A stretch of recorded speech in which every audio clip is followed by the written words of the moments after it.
Okay, everybody follow me please. The train street. Cái em là 6. 5 Tây với cả một hướng dẫn là 6.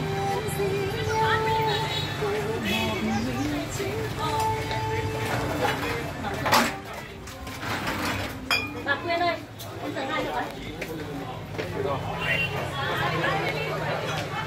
Okay, we are now in the train street. And in 5 minutes, the train is coming at 3:15. Okay? Where do we stand? 3. We stand there? Yes. Train coming? Yes.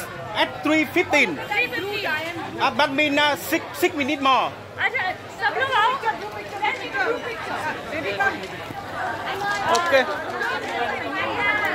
Hả? Phải vào đây á? Phải vào đây á? Ngồi đâu bây giờ? Anh ngồi trên gác của em đấy á. Lên trên gác à? Can you take a picture? Ok.